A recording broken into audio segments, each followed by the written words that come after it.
राधा स्वामी जी। हक हलाल की कमाई संत मत कथनी का नहीं करने का मार्ग है। यह अध्यात्म के उच्च और अमली जामा पहनाने और उन्हें अपने जीवन के व्यवहारिक रूप में उतारने पर जोर देता है। संत महात्माओं ने नेक कमाई की है और इस बात पर जोर दिया है परमात्मा के एक सच्चे साधक के लिए अपनी निजी कमाई की अथवा हक हलाल की कमाई बहुत जरूरी है। कहावत है, जैसा खावे अन्न वैसा होवे मन। अनुचित रूप से कमाए हुए धन से प्राप्त हुआ या भोजन अनुचित विचारों और अनुचित वृत्तियों को जन्म देता है। ऐसा आहार मन को निष्कष्ट विचारों तथा संकल्पों का अखाड़ा बना देता है, जिसके फलस्वरूप परमात्मा में उन्नति करना असंभव हो जाता है। अपनी मेहनत की कमाई को त्याग कर अपना बोझ दूसरे पर डाल देना, पूजा के धन चढ़ावे और भेंट पर पलने वाले चोरी, ठगी, बेईमानी, धोखे, छल आदि पर पराये धन हथियाने वाले लोग परमात्मा में उत्पत्ति नहीं कर सकते। चाहे ऐसे लोग अपने आप को बुद्धिमान, सयाने या चतुर समझे, पर असल में वे अपने आप को ही धोखा दे रहे हैं। इसीलिए संत महात्माओं ने नेक कमाई पर जोर दिया है। वे कहते हैं कि मन और आत्मा की गांठ बंधी हुई है, जैसे जड़ चेतन की गांठ कहा जाता है। मन की प्रवृत्ति चंचल है, वह पल भर के लिए भी निश्चल नहीं रहता और जब तक मन साथ न दे, आत्मा अंदर चढ़ाई करने में सफल नहीं हो सकती। हक हलाल की कमाई पर गुजारा करने से मन की चंचलता को कम करने तथा उसका झुकाव अंदर की ओर करने में सहायता मिलती है, जिसमें अभ्यासी के लिए आध्यात्मिक यात्रा तय करना सहज हो जाता है। आध्यात्मिक उत्पत्ति का बीज केवल मेहनत के सच्चे और पवित्र खेत में ही अंकुरित हो सकता है। सच्चे परमात्मा में भीख, बेईमानी और धोखे द्वारा कमाए हुए धन के लिए कोई स्थान नहीं है।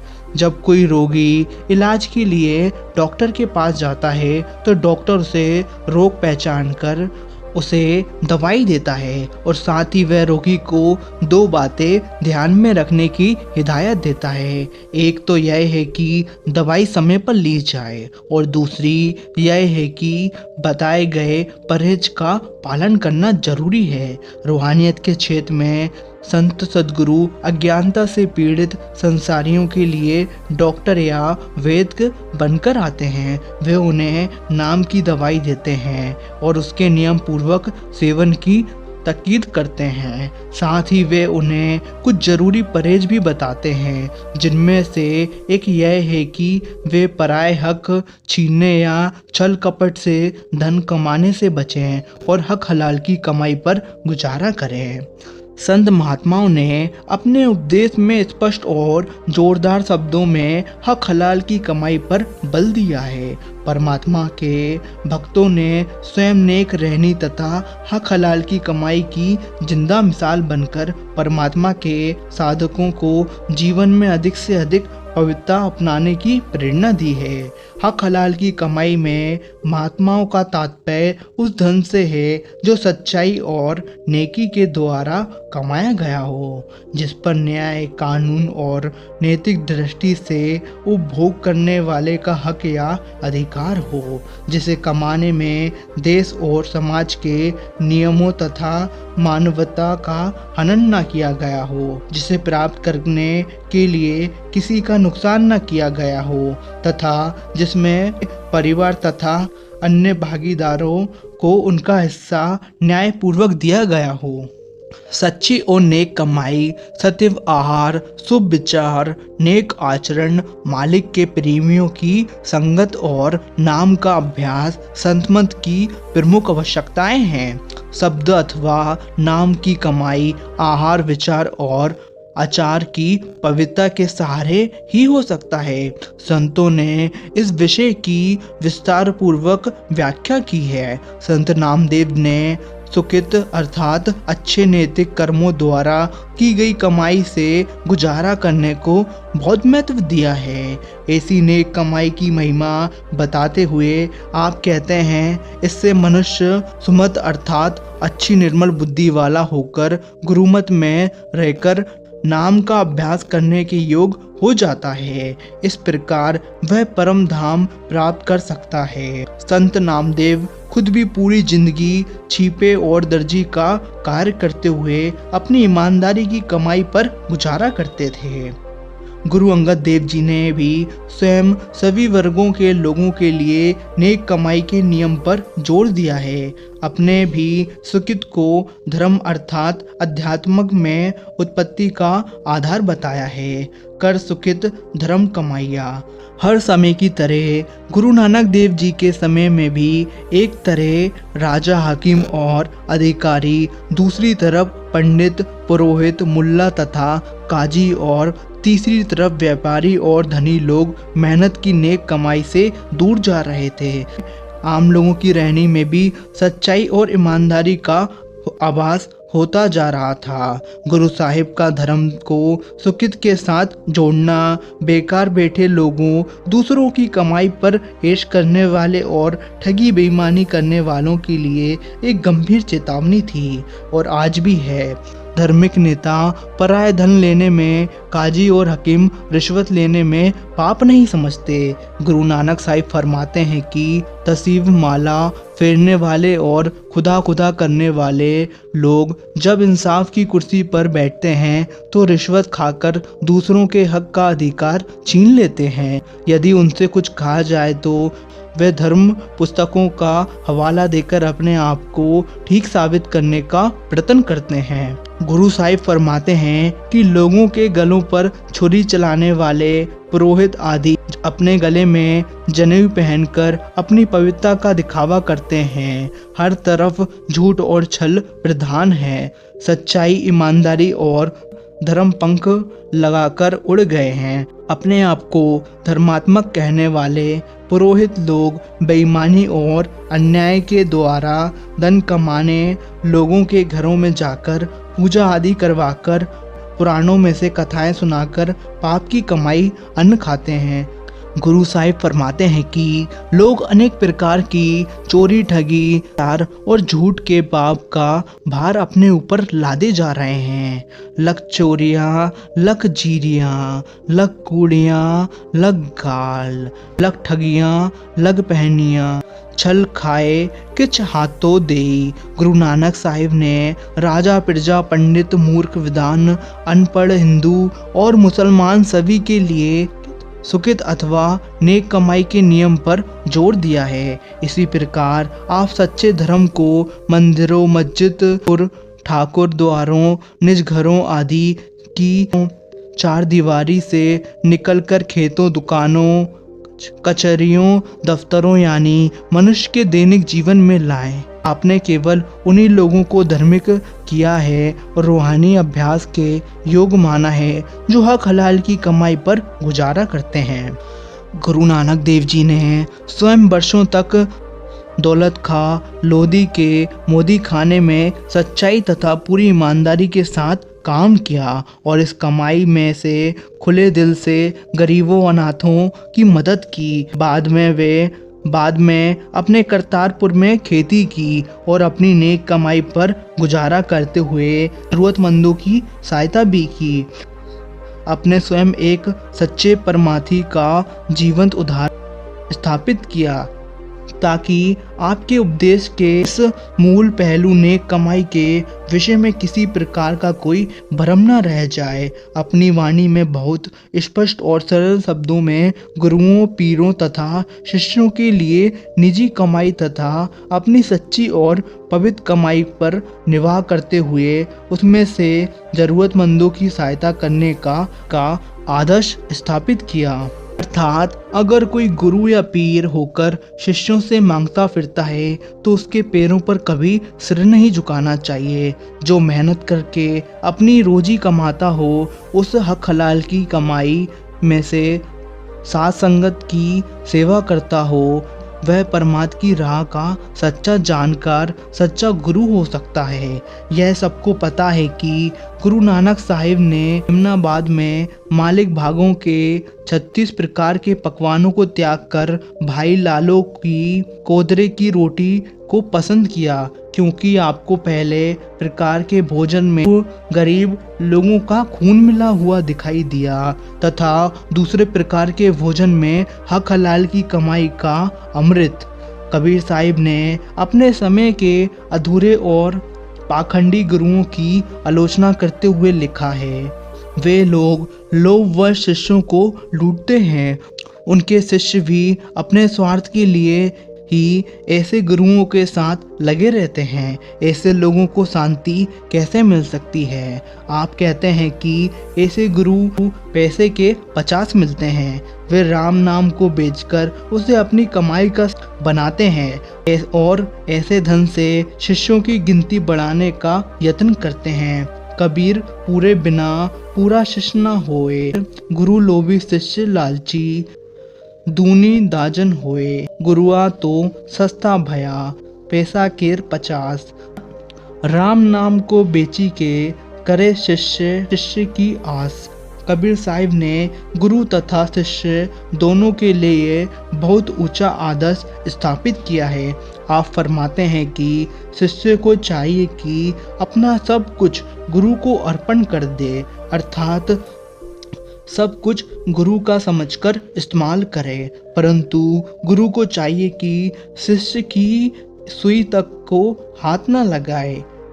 शिष्य तो ऐसा चाहिए गुरु को सब कुछ दे, गुरु तो ऐसा चाहिए शिष्य से कछु न ले। कबीर साहिब स्पष्ट कहते हैं कि महात्मा अपने शिष्यों का धन साथ संगत की सेवा या परोपकार में अवश्य खर्च करवा देते हैं, ताकि उनकी कमाई सार्थक हो तथा परमात्मा की राह पर चलने में सहायक सिद्ध हो। परंतु शिष्यों से महात्मा निजी जरूरतों या निजी लाभ के लिए कभी एक पाई नहीं लेते। जैसे कि सब जानते हैं, कबीर साहिब ने जीवन भर कपड़ा बुनने का काम करके अपने आप को, अपने परिवार का पालन किया। आप जब भी संतमत के प्रचार तथा सत्संग के लिए बाहर जाते, अपना करगा साथ लेके जाते। हुजूर साहिब जी महाराज फरमाते हैं कि संत सद्गुरुओं के पास नाम भक्ति का अकुट भंडार होता है। वे दुनियावी धन दौलत की ओर नज़र उठाकर भी नहीं देखते। वे अपने शिष्यों से अपने गुजारे के लिए कभी कुछ नहीं लेते। हाँ, परमात्मा के लिए अपने शिष्यों से परोपकार जरूर करवाते हैं। गुरु नाही भूखा तेरे धन का, उन पे धन है भक्ति नाम का। पर तेरा उपकार करावें, भूखे प्यासे को दिलवावें। आपका अपना जीवन हक हलाल की कमाई का एक प्रेरणादायक उदाहरण है। छोटी उम्र से ही परमात्मा की भक्ति और झुकाव था, इसलिए आप ऐसी नौकरी चाहते थे जिसमें स्वार्थ और परमात्मा दोनों साथ साथ चल सके।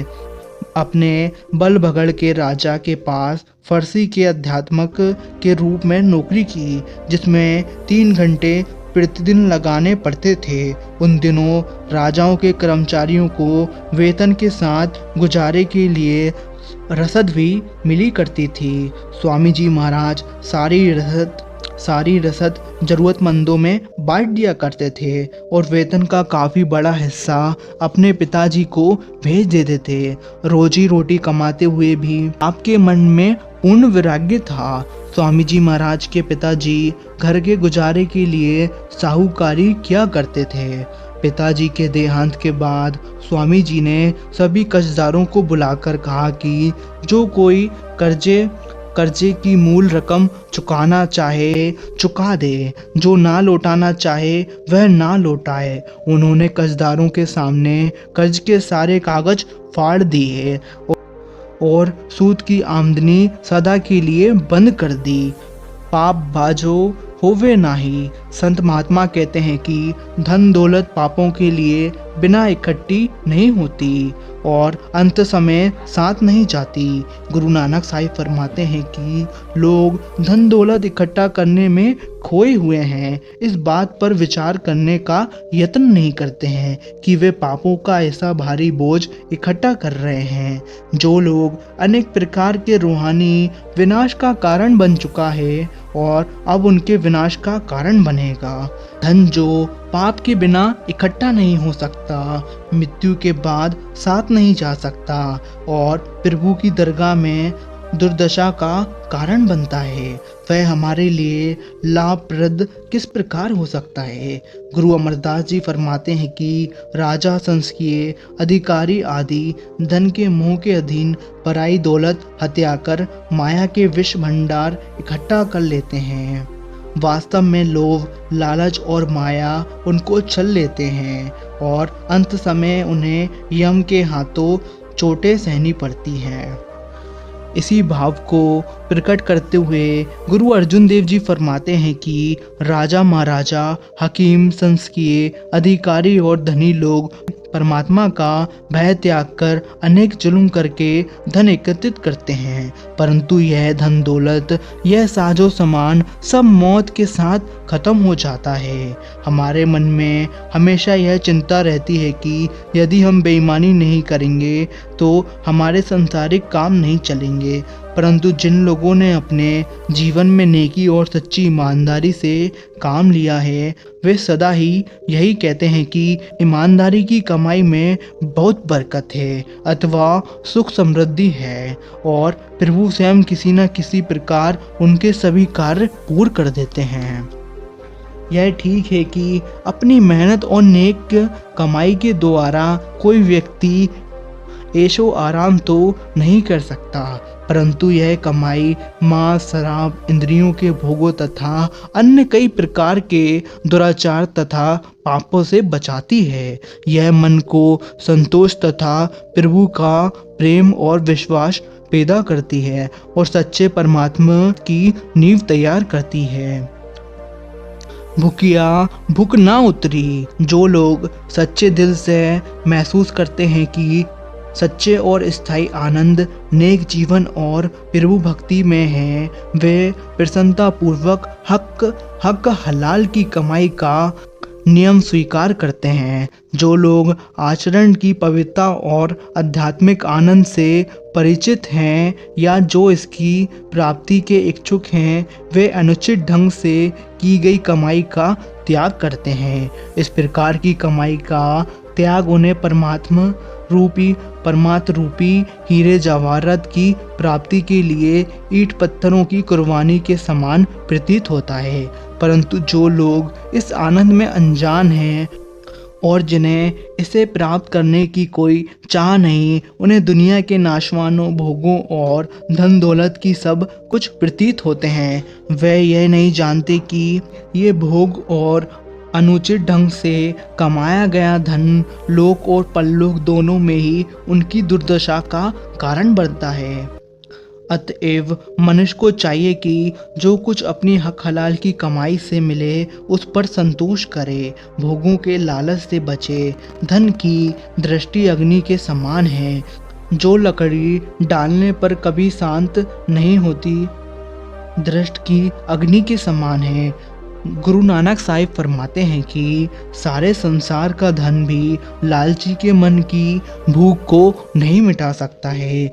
सूफी संत सरमद लोभ को खवारी या दुर्दशा का कारण बताते हैं। वह कहते हैं कि लोभी व्यक्ति जहरीले सांपों से भी ज़्यादा खतरनाक हैं। अर्थात ए सरमंद, तू दुनिया से सच्चे प्यार की उम्मीद ना कर। बिना पत्तों का पेड़ किसी को छाया नहीं दे सकता।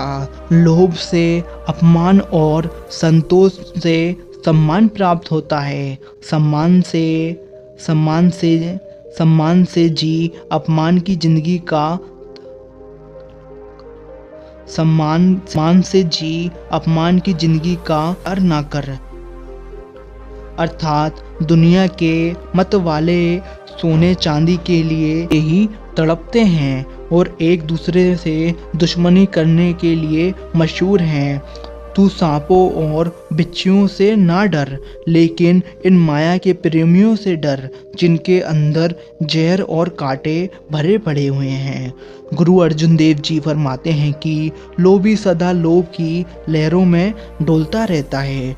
वे योग अयोग भला बुरा नहीं देखता। प्यारे मित्रों, सगे संबंधियों, पूजा के योग माता पिता तथा अपने इष्ट को लूटने में भी लज्जा नहीं करता। जैसे जैसे मनुष्य की इच्छाएं पूरी होती जाती हैं, वैसे ही वे और बढ़ती जाती हैं। उसे कभी तृप्ति नहीं मिलती। तृप्ति केवल संतोष में है।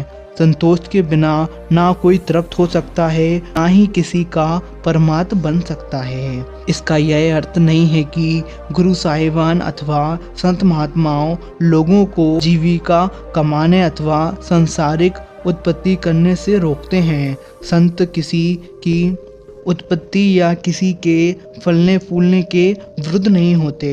वे तो केवल यही आज्ञा करते हैं कि आर्थिक और सांसारिक उत्पत्ति सच्चाई पूर्वक और नेक उपायों द्वारा करनी चाहिए और हमेशा मेहनत, सत्य और ईमानदारी से काम लेना चाहिए। संत महात्मा लोगों को धन और माया के लोभ के प्रति इसलिए होशियार करते हैं कि संसारिकता या माया उन पर हावी ना हो जाए और वे संसार में आने के प्रभु प्राप्ति के असली उपदेश को ना भूल जाएं। दो तरह की वृत्ति।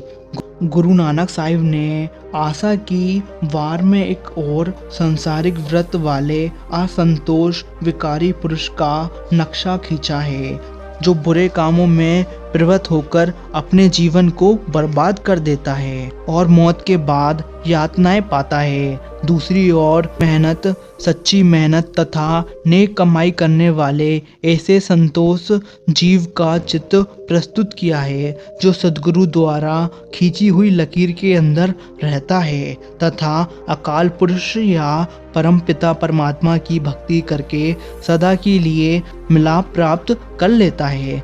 तथा भोगी व्यक्ति की अवस्था का वर्णन करते हुए आप फरमाते हैं, साधक का असली संघर्ष ही काम, क्रोध, लोभ, मोह, अहंकार आदि विकारों के साथ है और बेईमानी की कमाई विकारों की जड़ है।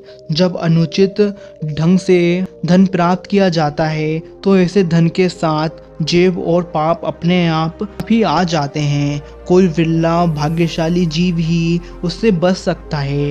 ये विषय विकार, जेब और पाप जीवों को गिराने तथा उनकी रूहानियत उत्पत्ति को नष्ट करने के लिए मन और माया द्वारा बिछाया गया एक जबरदस्त जाल है। इसके विपरीत हक हलाल की कमाई सब्र, संतोष, सहनशीलता तथा प्रभु की रजा अथवा मौज को स्वीकार करने की भावना पैदा करती है।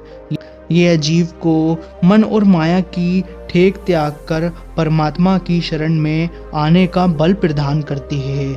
जो लोग बेईमानी द्वारा पैसा इकट्ठा करने में अपनी चतुराई या लियाकत समझते हैं, वे असल में रेत की दीवारें खड़ी कर रहे हैं। परमात्मा की बुद्धिमानी, योग्यता और चतुराई तो नेक कमाई में ही है, क्योंकि जो लोग बाहर दुनियावी लोभ से ऊपर नहीं उठ सकते, वे अंदर मन को माया के अनेक धोखों और प्रलोभनों का भी सामना नहीं कर सकते। आंतरिक रूहानी मार्ग में सिद्धि सिद्धियां परमात्मा की शक्ति नष्ट करने के लिए अनेक प्रकार के लालच और प्रलोभन देती है। जो लोग बाहर के प्रलोभनों के समान दृष्टि नहीं रखते, दृढ़ नहीं रहते, वे अंदर के प्रलोभनों का भी मुकाबला नहीं कर सकते। पराये धन तथा अनीति का, हेर फेर की कमाई का लोभ जीव को रूहानियत की बादशाहत से दूर रखने के लिए माया द्वारा खड़ा किया गया है। चतुर ठग है, इसलिए परमात्मा को इससे हमेशा सावधान रहना चाहिए। सच्चे अभ्यासी को इस भ्रम से निकालने का यत्न करना चाहिए कि दान, पुण्य आदि जैसे शुभ कर्म पापों को धो सकते हैं। कबीर साहिब ऐसे व्यक्ति की व्रत पर आशय प्रकट करते हैं जो अहिरन की चोरी करके सुई का दान देता है और फिर आशा करता है कि ऐसे दान के फलस्वरूप भगवान मिल जाएंगे। गुरु नानक साहिब फरमाते हैं कि लोग पहले चोरी, ठगी, धोखा, हेरा फेरी आदि द्वारा पराया धन इकट्ठा करते हैं और बाद में पिता, दादा आदि के निर्मित दान, पुण्य, हवन, यज्ञ आदि श्राद्ध आदि करते हैं, परंतु ये वे नहीं जानते कि प्रभु की दरगाह में चोरी और अनीति का यह धन पहचान लिया जाएगा और उन्हें पुण्य के फल के स्थान पर सजा भोगनी पड़ेगी। गुरु साहिब स्पष्ट करते हैं कि प्रभु की दरगाह में केवल हक हलाल की कमाई में से दिए गए दान का शुभ फल मिलता है। चोरी, ठगी तथा बेईमानी की कमाई से किया गया अथवा मृत्यु के बाद दूसरों द्वारा किया गया दान, पुण्य आदि नहीं। परमेश्वर ते डरिए रे। संत दादू दयाल जी ने आजीवन धनिये का व्यवसाय करते हुए ईमानदारी के साथ अपना निर्वाह किया और साथ ही परमात्मा की साधना की। आप शिष्यों और अभ्यासियों को उपदेश देते हैं कि मनुष्य को अपने कर्मों का लेखा अवश्य देना पड़ता है, इसलिए हर बुरे काम से बचना चाहिए। लेने देने और व्यापार में सच्चाई और नियत साफ होनी चाहिए। इस नियम को तोड़ना जहर पीने के समान है जिसमें मनुष्य की रूहानियत नष्ट हो जाती है। डरिए रे डरिए, परमेश्वर थे डरिए देवे, लेखा लेवे भारी भारी देवे, ता थे बुरे ना करिए रे, ता थे बुरे ना करिए रे। साचा लीजी साचा दीजी, साचा सौदा कीजी रे, साचा राखी झूठा नाखी, विष्णा पीजी रे। संत दादा साहिब बिहार वाले पराये माल के लिए ललचाने वाले को चेतावनी देते हैं कि जो मनुष्य कई उपायों द्वारा पराये माल हथिया लेता है और लाखों का स्वामी बन जाता है, मौत के समय उससे वह माल छीन लिया जाता है और उसे यमदूतों के हाथों यातनाएं सहनी पड़ती हैं। साईं बुल्ले शाह पराये हक छीनने वाले को सावधान करते हैं कि ऐसा करके वह कर्मों का भारी बोझ इकट्ठा कर रहा है। क्या वह नहीं जानता कि उसे दोबारा जन्म लेकर यह कर चुकाना पड़ेगा। इस तरह मनुष्य का जीवन अनमोल बाजी जुए में हार जाएगा और लाखों का खेत भी लुट जाएगा। आप उन लोगों को धिक्कारते हैं जो ईश्वर से क्षमा मांगकर और सूदखोरी से तौबा करके फिर सूदखोरी करते हैं, या जो अपने धर्म पुस्तकों की कस्में खाकर कहते हैं कि आगे से पराये माल नहीं हत्याएंगे, लेकिन मौका तलाश करके उसे फिर हत्या लेते हैं। सिख इतिहास बताता है कि गुरुगर द्वारा दशमांश जमा करने के लिए नियुक्त मसंद, जिनको शुरू में उनके प्रेम श्रद्धा द्वारा सेवा भाव के लिए मसंद बनाया जाता है, समय बीतने के साथ खुद इस दशमांश का उपभोग करने लगे। परिणाम स्वरूप उनका आचरण गिर गया। उनकी शिष्य होने की ऊंची और पवित्र भावना जाती रही और वे अनेक प्रकार की कुरीतियों का शिकार भी हो गए। हालत यहाँ तक पहुँच गई कि गुरु गोविंद सिंह जी को उनके विरुद्ध बहुत कठोर कदम उठाने पड़े और उनके साथ हर प्रकार का मेल जोल और लेन देन बंद करना पड़ा। वास्तव में सेवा या भेंट के धन का सही उपयोग भी कोई पूर्ण महात्मा ही कर सकता है। कबीर साहिब फरमाते हैं कि गुरु बिना माला फेरता, गुरु बिना करता दान, गुरु बिना सब निष्फल गया। बूझो वेद पुराण, दान विवेक पूर्वक देना चाहिए। ऐसे लोगों को दान देना उचित नहीं जो दान से प्राप्त धन को शराब आदि में खर्च करते हैं। ऐसे दान जीव के बंधन का कारण बनता है। परंतु परमात्मा के साथ अभेद हो चुके महात्माओं के सुझाव के अनुसार लोकहित में लगाया गया धन परमात्मा में सहायक होता है। गुरु अमरदास जी फरमाते हैं, गुरुमत पूर्ण ज्ञानी सद्गुरु के बताए मार्ग और आदेश पर चलने का नाम है। यह सिद्धांत पूर्ण गुरु के शिष्य की संपूर्ण रहनी पर लागू होता है और दान पुण्य आदि का विषय भी इसमें शामिल है। साधु कहलाने वाले जो लोग समझते हैं कि वे इस पराये धन को हजम कर लेंगे, वे अपने आप को धोखा दे रहे हैं। गुरु गोविंद सिंह के विषय में प्रसिद्ध है कि उन्होंने एक बार सेवा और भेंट का बहुत सा धन नदी में फिकवा दिया, लेकिन अपने जरूरतमंद शिष्यों को नहीं दिया। कारण पूछे जाने पर फरमाया कि चढ़ावे का धन जहर के समान होता है। शिष्य सद्गुरु के बेटे बेटियों के समान होते हैं और कोई भी पिता अपने बच्चों को जहर नहीं खिला सकता। गुरु अमरदास जी फरमाते हैं कि योगी लोग घर घर भिक्षा मांगते फिरते हैं। वे यह भूल जाते हैं कि इस तरह प्राप्त किए हुए पैसे और दाने दाने का हिसाब देना पड़ता है। पहले तो दुनिया का कथित त्याग देना और फिर उसी के आगे हाथ फैलाना ना मता की निशानी है, ना योग की। गुरु साहिब कहते हैं कि घर घर मांगने का नाम योग या फकीरी नहीं है। जो लोग पराये धन और दान पर निर्भर रहते हैं, वह मनुष्य चोले और साधु के भेष दोनों का दाग लगाते हैं। सांसारिक आशा तृष्णा से ऊपर उठकर केवल नाम की याचना करने वाले ही सच्चे साधु और फकीर होते हैं और वे ही अपने मनुष्य जन्म को सफल करते हैं। दादू साहिब फरमाते हैं कि परमात्मा के सच्चे भक्त ना तीर्थ स्थानों और वनों में जाकर रहते हैं, ना व्रत आदि भारी मुखी क्रियाओं में उलझते हैं और ना कभी भीख मांगते हैं। वे संसार से कोई आशा नहीं रखते। पलटू साहिब बड़े जोरदार शब्दों में कहते हैं कि जिन ब्राह्मणों और वेद और पुराणों का टीका करके लोगों को समझाने के बहाने अपनी दुकान चला रखी है, वे बाहर से तो धर्मात्मक दिखाई देते हैं, पर वास्तव में उनका मन माया के हाथों बिका हुआ है। संतों के जीवन का चित्रण करते हुए पलटू साहिब उनकी ऊंची रहनी की ओर संकेत करते हुए फरमाते हैं कि संतों का जीवन धीरज, सब्र, संतोष से परिपूर्ण होता है। उनके मन में दुनिया की कोई चाह नहीं होती है। जिस प्रकार हंस कभी मूंगे नहीं चुगते और शेर कभी घास नहीं खाते, उसी प्रकार संत जन कभी भिक्षा नहीं मांगते।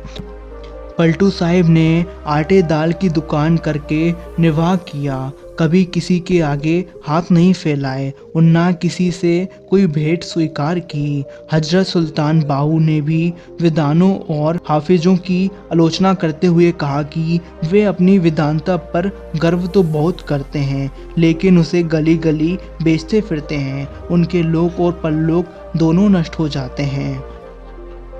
नाम बेचकर अपनी रोजी कमाने की भी संतों ने सख्त मनाही की है। नाम दिया जाता है, इसे बेचा नहीं जाता। हुजूर महाराज चरण सिंह जी सत्संग में आकर फरमाया करते थे कि नाम की दौलत संतों को मुक्त मिलती है और वे उसे मुक्ति देते हैं। गुरु नानक देव जी फरमाते हैं कि जो लोग नाम को बेचते हैं उनके जीवन को धिक्कार है, उनकी परमात्मा की खेती उजड़ जाती है। अंत समय में साथ ले जाने के लिए उनके पास कुछ भी नहीं रह जाता।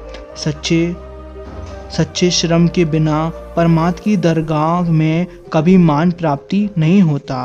स्पष्ट है कि गुरु नानक देव जी के अनुसार नाम बेचना मेहनत करना नहीं है। इसे नेक या हक हलाल की कमाई नहीं कहा जा सकता। कुछ लोग परमात्मा का मार्ग बताने, सत्संग करने तथा नाम देने के बदले जिज्ञासियों से भेंट, दक्षिणा, फीस आदि लेते हैं, परंतु सच्चे संत महात्माओं ने इसी कमाई को निंदा योग कहा है। इससे लोग अपनी आध्यात्मिक प्राप्ति को खो ही बैठते हैं। के अनुयायी भी ऐसे गुरुओं से कोई लाभ प्राप्त नहीं कर पाते।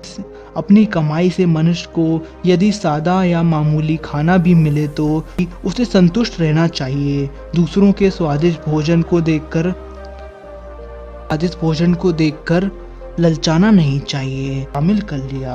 हुजूर महाराज सावन सिंह जी मौलाना रूम में कलाम अक्सर सुनाया करते थे, जिसमें मौलाना ने फरमाया है कि खुदा की इबादत के लिए हक हलाल की रोटी जरूरी है। हराम की रोटी से दुख और कष्ट पैदा होते हैं। हक हलाल की रोटी से इंसान में खुदा का नूर और पूरी ऊंचाई पर पहुंचता है। हक हलाल की रोटी से बंदगी का शौक और प्रभु से मिलाप का पक्का इरादा पैदा होता है। प्रभु का ज्ञान और बोध पैदा होता है। इससे हृदय में कोमलता और प्रभु प्रेम उत्पन्न होता है।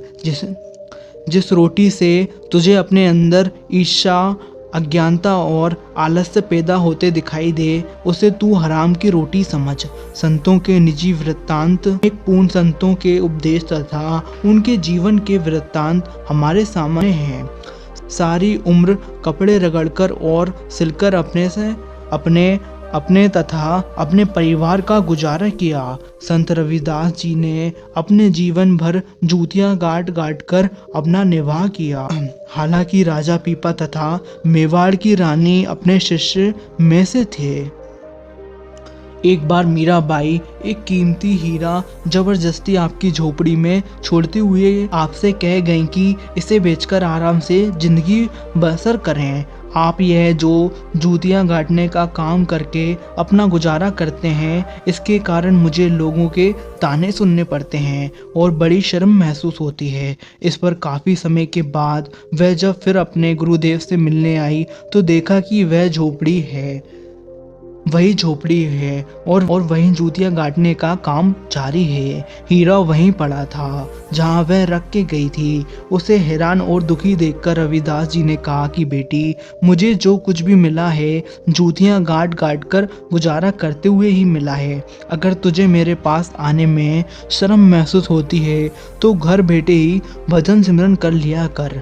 संत रविदास जी ने अपनी वाणी में नेक कमाई के विषय को कई पहलुओं से स्पष्ट किया है।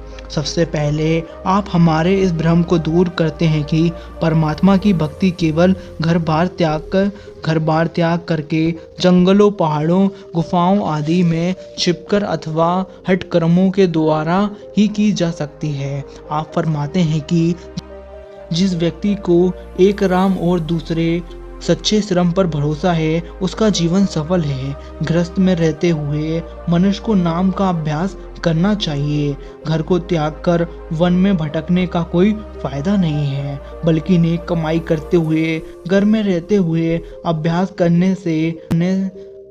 करने से घर बैठे ही प्रभु से मिलाप हो सकता है।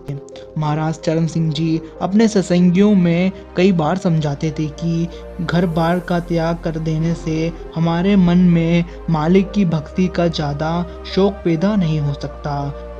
ना ही इस प्रकार के त्याग द्वारा जीवन की मूल आवश्यकताएं रोटी, कपड़ा और सिर पर छत खत्म हो जाती है। जंगल में भी पेट रोटी मांगता है, तन ढकने के लिए कपड़े की जरूरत पड़ती है, सिर पर किसी की छत छाया की। घर बार का त्याग हम अपना बोझ खुद उठाने के बदले दूसरों पर या समाज पर डाल देते हैं। संत नामदेव जी, संत रविदास जी, संत कबीर जी और गुरु नानक साहिब ने स्पष्ट रूप से समझाया है कि मनुष्य संसार का कामकाज करते हुए भी प्रभु के नाम का सिमरन कर सकता है। अपना जो प्रेमी अपने हाथ कार्य की ओर तथा हृदय प्रभु की ओर लगाए रखता है, प्रभु स्वयं ऐसे भक्तों के घर जा पहुंचते हैं। संत नामदेव जी भी कहते हैं कि मैं कपड़े रगड़ने और सीने में लगा रहता हूँ, परंतु प्रभु के नाम को एक क्षण के लिए भी नहीं भूलता। नामदेव जी अपने भक्तों को समझाते हुए कहते हैं कि हे रे त्रिलोचन, हाथ पैरों से श्रम करते हुए अपना चित्त परम पिता परमात्मा परम लगाए रखो। नामदेव जी का कथन है कि जो व्यक्ति पराये धन और पराई स्त्री से दूर रहता है, परमात्मा उसके निकट बसता है। अर्थात बुद्धिमान वही है जो पराई स्त्री को माता के समान, पराये धन को ठेले के समान तथा सब प्राणियों को अपने समान समझता हो। शेर की तरह जुल्म करके अपनी रोजी कमाने वाले व्यक्ति को नामदेव जी महाठग कहा है। नेक कमाई। संतों ने यह विचार भी बलपूर्वक प्रकट किया है कि परिश्रम का जाति पाति से कोई संबंध नहीं है और कोई भी व्यवसाय छोटा निम्न नहीं है। जिस भी सदाचार पूर्ण कार्यों के द्वारा हम ईमानदारी के साथ अपनी जीविका कमा सकें, वही काम अच्छा है और रूहानी तरक्की में हमारी सहायता करता है। गुरु रविदास जी ने सुकृत या नेक कमाई को इतना महत्व दिया है कि अपने सुकृत को ही सच्चा धर्म, सच्ची शांति का स्रोत और भवसागर से पार होने के लिए सरल तथा उत्तम साधन माना है। आप कहते हैं कि परमात्मा के प्रेमी को श्रम को ही ईश्वर मानते हुए नेक कमाई में लगे रहना चाहिए। ऐसा सुकृत मनुष्य के रूहानी अभ्यास में सहायकार होकर उसे प्रभु प्राप्ति के मार्ग पर दृष्टापूर्वक चलने की प्रेरणा देते हैं। परंतु आप स्पष्ट करते हैं कि केवल श्रम ही काफी नहीं है, श्रम का नेक और पवित्र होना ही अत्यंत अवश्य है। जिनके पास धर्म अथवा नीति पूर्वक श्रम साधन, हक हलाल की कमाई और प्रभु भक्ति का दोहरा साधन होता है, उनकी कमाई और उनकी साधना फलीभूत होती है और उनका जीवन सफल होता है। गुरु साहिबान ने परिश्रम करने, नेक कमाई करने और नाम जपने के साथ साथ अपने कमाए धन का बांटकर उपभोग करने पर भी जोर दिया है। अन्य कई धर्मों तथा धर्म पुस्तकों में अपनी नेक कमाई में से दशमांश परमात्मा में खर्च करने का उपदेश दिया है। जिस दयालु दाता ने सब कुछ दिया है, उसकी बख्शी हुई कमाई में से कुछ अंश उसके निमित्त खर्च करना उसका शुक्राना अदा करने तथा अथवा उसके प्रति अपनी कृतज्ञता प्रकट करने का एक ढंग है। इसमें से धन का मोह घटता है, कमाई सफल होती है, कर्मों का बोझ हल्का होता है और परमात्मा में उत्पत्ति होती है। कबीर साहिब फरमाते हैं कि यदि घर में पैसा बढ़ जाए तो यह लगभग ऐसे ही है जैसे नाव में पानी बढ़ता है तथा उसके डूबने का भय होता है। जिस प्रकार नाव में बैठा व्यक्ति दोनों हाथों से ऊंची उलीचर पानी बाहर निकालता है, इसी प्रकार बुद्धिमान व्यक्ति को भी चाहिए कि बढ़ते हुए धन से मुक्त हस्त जरूरतमंदों पर खर्च करे।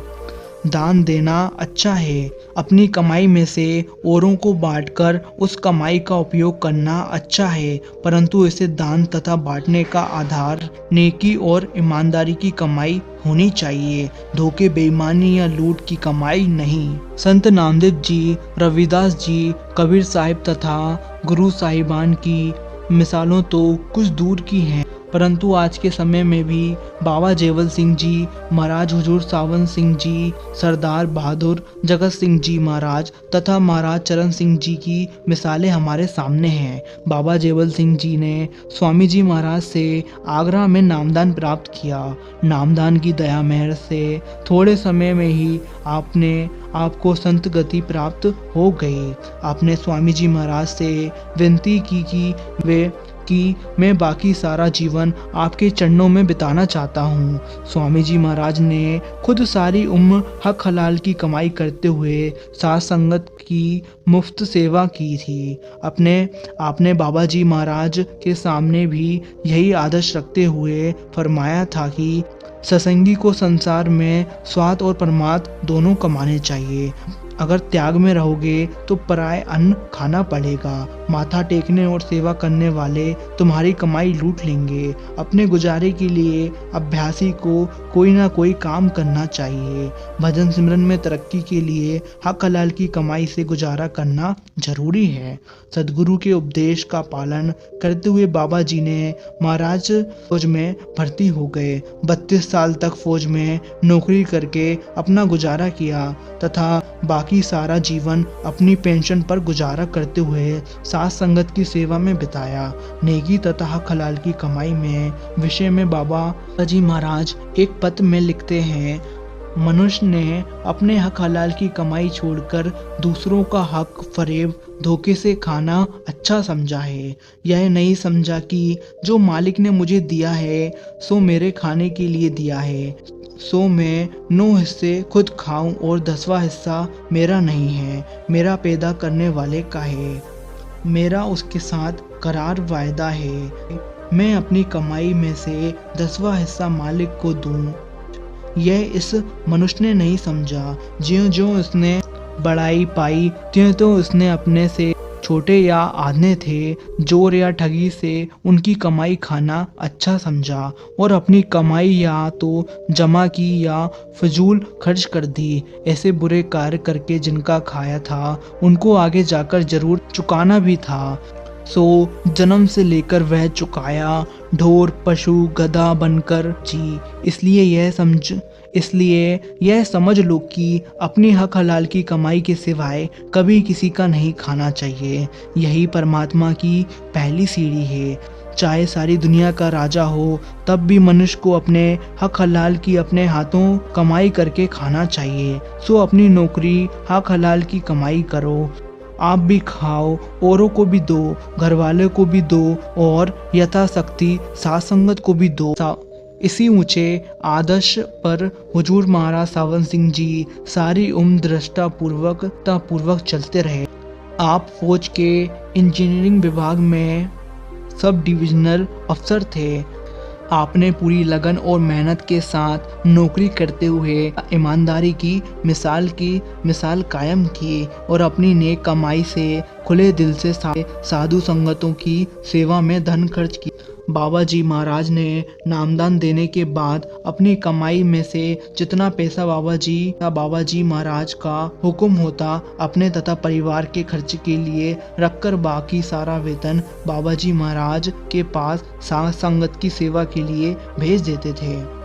बाबा जी महाराज आपकी हक हलाल की कमाई साथ संगत पर खर्च करके बहुत प्रसन्न होते थे। बाबा जी महाराज द्वारा महाराज सावन सिंह जी को लिखे पत्रों से पता चलता है कि डेरे में पहला कुआं शुरू की कई इमारतें तथा स्वामी बाग आगरा में बाबा जी ने जो कमरे बनवाए हैं वे हुजूर की नेक कमाई से बने थे।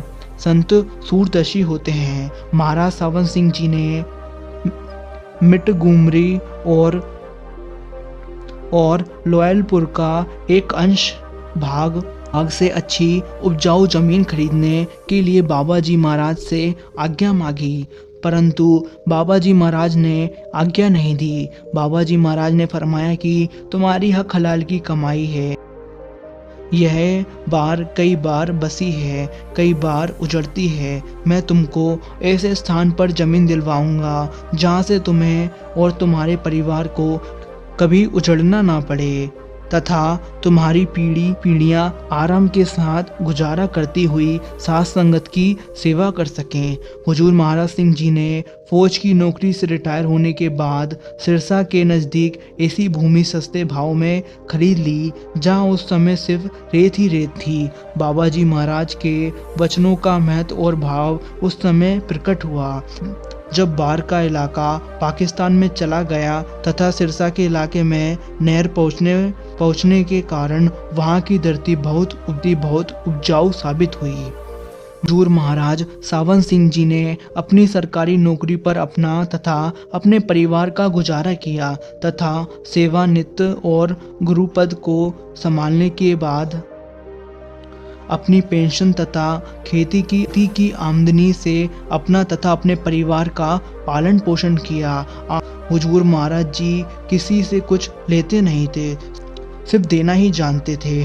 जिस प्रकार एक पिता अपने बच्चे को प्रेम के साथ इनाम देता है, इसी प्रकार आपके दिए हुए रुपए कई सत्संगियों ने अभी तक प्यार के साथ संभाल कर रखे हुए हैं। 17 सितंबर 1947 को असोज की संस्कृति पहली तारीख का सत्संग था। सत्संग की समाप्ति पर हुजूर ने फरमाया, मैंने सारी उम्र अपनी हक हलाल की कमाई पर गुजारा करके बाबा जी महाराज के हुक्म की तमील की। संगत का एक पैसा भी कभी अपने निजी काम में इस्तेमाल नहीं किया, बल्कि सत्संग से अपने निजी काम के लिए बतौर कर्ज भी कुछ नहीं लिया। बाहर सत्संग करने जाने के लिए डेरे की मोटर का इस्तेमाल जरूर किया है, या हो सकता है कभी बाग से सब्जियां लेकर बीबी रली ने बना ली हो। इन दोनों के लिए मैं संगत से माफ़ी मांगता हूँ। मुझे अगर किसी से कुछ लेना है तो वह छोड़ता हूँ।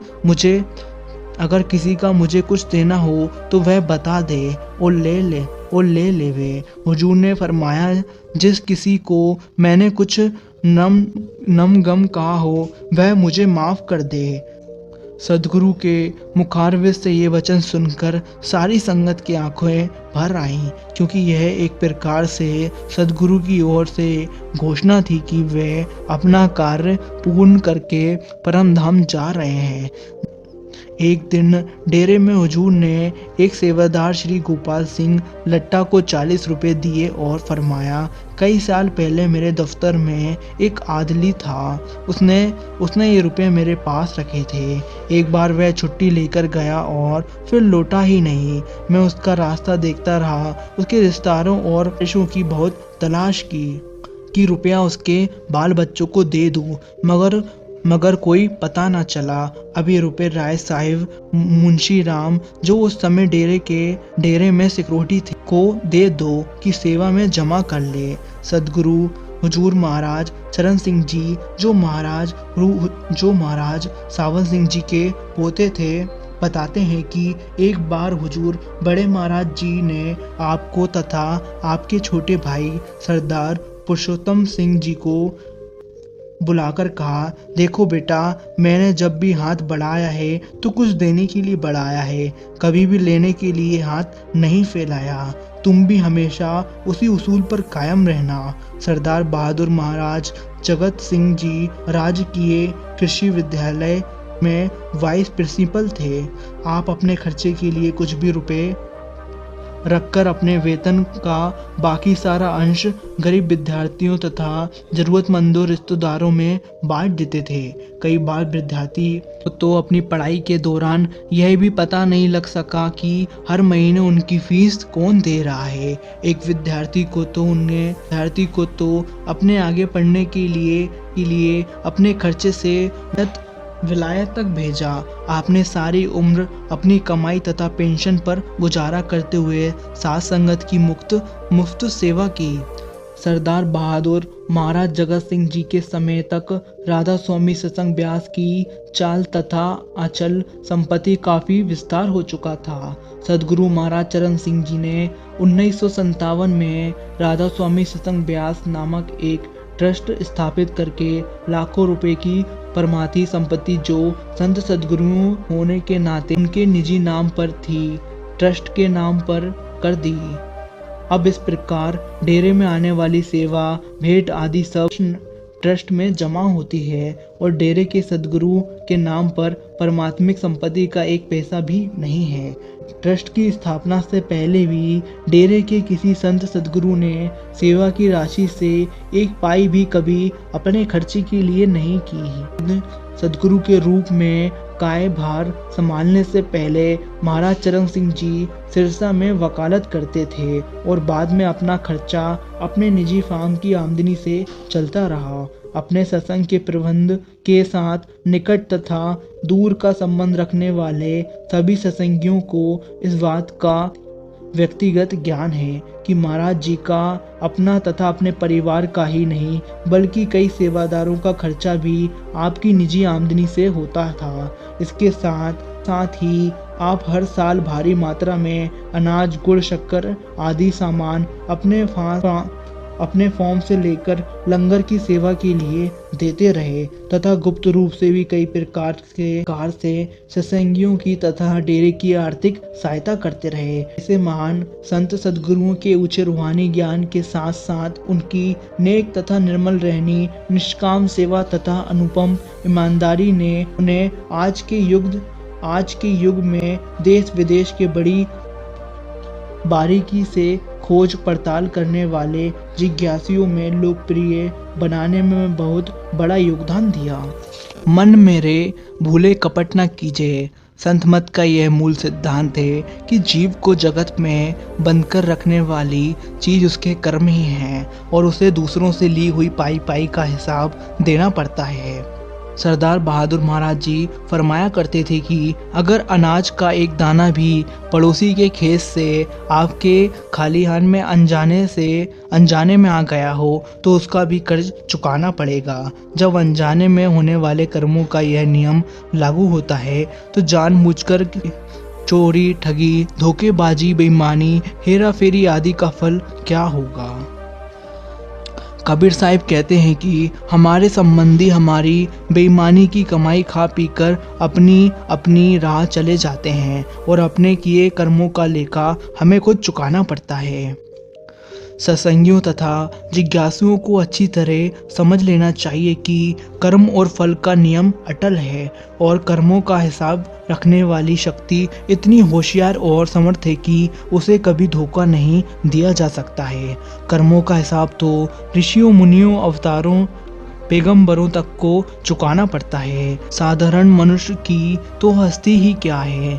गुरु अर्जुन देव जी कर्मों का हिसाब रखने वाली इस अचूक शक्ति को चतुर बनाइए कसाई आदि के समान निर्दयी बताते हैं। आप कहते हैं कि जीव को उसके पाप कर्मों की सजा के लिए बुरी तरह पीटा जाता है तथा तिलों के तेल समान कोलू में पीसा जाता है। लोग समझते हैं कि धोखा, हेरा फेरी, चोरी, ठगी आदि के द्वारा पराया धन हत्याते समय हमें कोई देख या सुन नहीं रहा है, परंतु हम यह नहीं जानते कि वह मालिक हमारे अंदर ही बैठा है। हमारे प्रत्येक कर्म और करतूत को निरंतर वह देख रहा है। उसको हमारे एवं और पापों की सजा देने के लिए किसी वकील, गवाह की जरूरत नहीं है और ना ही उसके फैसले के विरुद्ध किसी प्रकार की आपत्ति और अपील के लिए कोई गुंजाइश है।